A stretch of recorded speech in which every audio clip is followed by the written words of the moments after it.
Arrêté provincial numéro 01 bar état de siège. Iri ni itangazo rimaze iminsi aho kwa 29 z'ukwezi kwa 2025 ingabo z'igihugu cya Repubulika ya Demokarasi ya Kongo Fardc zasohoye itangazo zivuga ko zitangiye kugura intwaro ku baturage bagiye bazifite iwabo mu rugo aho kujya kuzibaka ku ngufu.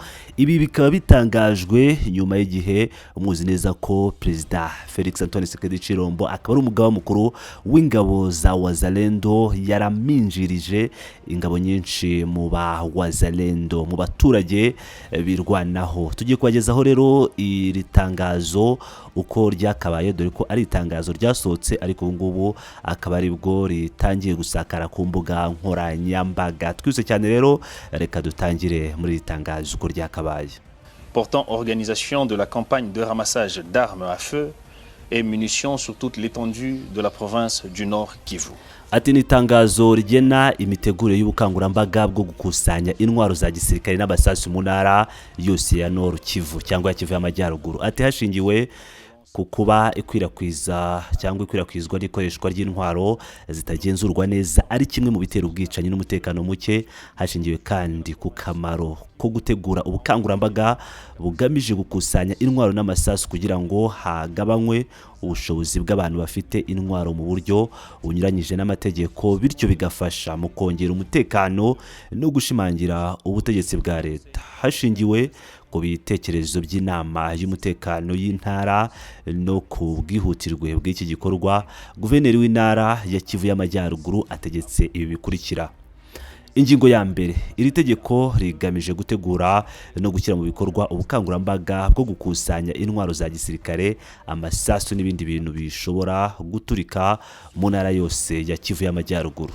Ingingo ya kabiri, ubukangurambaga buzayoborwa na komisiyo yihariye ishinzwe umutekano n'ibikorwa byo gukusanya intwaro, ikazakorera ku murongo wa guverineri w'intara. Iyi komisiyo igizwe n'abakurikira: Perezida, umunyamabanga ushinzwe umutekano n'imirimo yihariye mu ntara niwe perezida ngo w'iyi komisiyo; Vice Perezida, umujyanama wa guverineri ushinzwe ibibazo bya gisirikare n'ibya politiki; umunyamabanga akaba ari umunyamabanga ushinzwe gahunda ya PDDRC cyangwa programu yo gukuraho intwaro, gusubiza mu buzima busanzwe no gusana imibereho y'imiryango. Hakaba nanone umunyamabanga wungirije akaba ari uhagarariye societe civile ya Nord Kivu. Iyi Nord Kivu cyangwa iyi Kivu y'Amajyaruguru muri kumva ari kuvuga muri itangazo ni igice gito cyane cyasigaye, dore ko igice kinini cya kinara Kivu y'Amajyaruguru amateritwari hafi ya yose ari maboko ya Alliance Fleuve Congo M23. Ubwo rero ni igice kikiri kugenzurwa na leta y'Kinshasa Fardc. Ingingo ya gatatu, ngo ku rwego rw'umujyi komisiyo izaba igizwe n'aba bakurikira: Perezida ni meya w'umujyi; Vice Perezida umuyobozi w'ishami rya ANR Agence Nationale de Renseignement; hakaba umunyamabanga n'umugenzuzi w'ingabo za gisirikare. Ingingo ya kane, ku rwego rw'akarere cyangwa teritwari komisiyo izaba igizwe na Perezida, umunyamabanga w'akarere; Vice Perezida azaba ari umuyobozi wa ANR ku rwego rw'akarere. Noneho umunyamabanga n'umugenzuzi w'ingabo. Ingingo ya gatanu, ku rwego rw'imirenge cyangwa uturere duto, Perezida azaba ari burugumesitiri cyangwa umukozi ushinzwe imirimo y'umurenge; Vice Perezida ni umuyobozi w'ishami rya ANR, naho umunyamabanga n'umugenzi w'ingabo. Ingingo ya gatandatu, komisiyo ishobora kwifashisha abahanga ku byerekeye intwaro cyangwa gusaba ubufasha bw'ingabo zikorera mu ntara ya Kivu y'Amajyaruguru. Ingingo ya karindwi, buri muntu wese uzatanga intwaro ku bushake bwe azahabwa indishyi itangwa na guverinoma y'intara ku buryo bukurikira. Iyi niyo ngingo ikomeye cyane: Amadorari 100 ku ntwaro yo mu bwoko bwa AK-47, Amadorari 200 ku ntwaro zifasha arme d'appui, hakaba idolari 1 kuri buri sasu. Ingingo ya 8, ibintu byose biturika nk'ibisasu, grenade, rokete cyangwa ibindi byasizwe mu buryo butemewe bigomba gutangirwa raporo ku nzego za gisirikare cyangwa ku bashinzwe kurwanya ibiturika. Abasivile barasabwa kutabikoraho cyangwa kubikoresha mu buryo ubwo ari bwo bwose. ingingo ya 9 umuntu ufite intwaro ashaka kuyitanga mu ibanga afite uburenganzira bwo kujyana intwaro ahantu yihitiyemo agahabwa uburinzi bw'intara. Iyi ntwaro yakiriwe nizo nzego ikaba igomba gushyikirizwa komisiyo kandi uyitanze agahabwa indishyi nk'uko biteganyijwe mu ngingo ya 7. Ingingo ya 10 muri iki gihe cyose cy'ubukangurambaga bwo gukusanya intwaro nta muntu uzahanwa cyangwa ngo akurikiranwe n'amategeko kubera ko yatangaje cyangwa yatanze intwaro cyangwa amasasu ku bushake bwe. Ingingo ya 11 intwaro zose zizakusanywa zizabikwa ku kigo cya gisirikare cya Beni mbere yo gushyikirizwa umugaba mukuru w'ingabo za Repubulika ya Demokarasi ya Kongo Facibeto. Ingingo ya 12 ubukangurambaga buzaterwa inkunga na guverinoma y'igihugu binyuze muri guverinoma y'intara ya Kivu y'Amajyaruguru ndetse n'abafatanyabikorwa b'imishinga n'imiryango yita ku mutekano no ku iterambere. Ingingo ya 13 ishyira hamwe itsinda cyangwa umuryango ugaragaza umusaruro ushimishije mu gukangurira no kumvisha abaturage kandi ukabasha gukusanya intwaro zisaga 100 uzahabwa igihembo n'ishimwe ryihariye.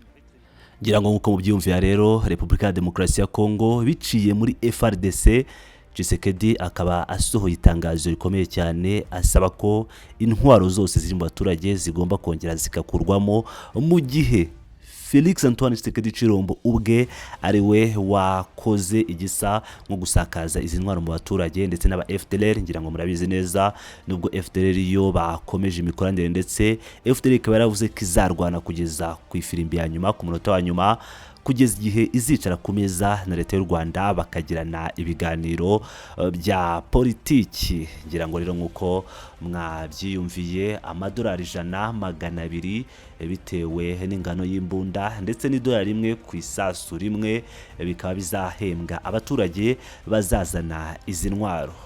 Nubwo amafaranga rero abawazarendo ndetse n'abandi bose bafite intwaro b'abaturage ariko nyuma nanone izi ntwaro zikazongera gusubira mu maboko ya wazarendo nkuko mu bimenyereye bakongera bakiba abaturage bakongera bakica abatutsi nkuko babigenza mu bindi bice bitandukanye. N'itangazo rero ryasohotse kuwa 29 Oktober mu kwezi kwa 10 ukwakira.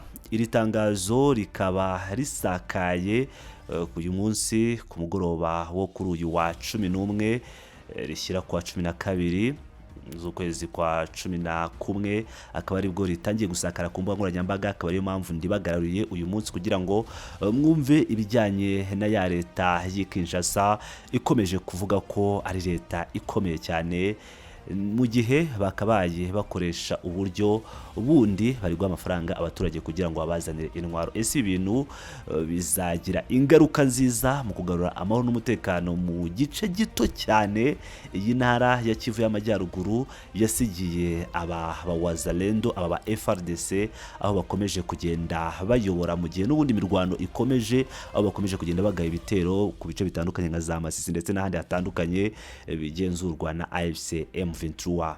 Imirwano yo irakomeje. M23 yarashe indege drone ya Fardc n'andi makuru akomeje kugenda acicikana hirya no hino. Ndakomeza kugenda nyabagezaho mukomeze mane nanjye 5 kuri 5. Ndabakunda cyane muri Backgr.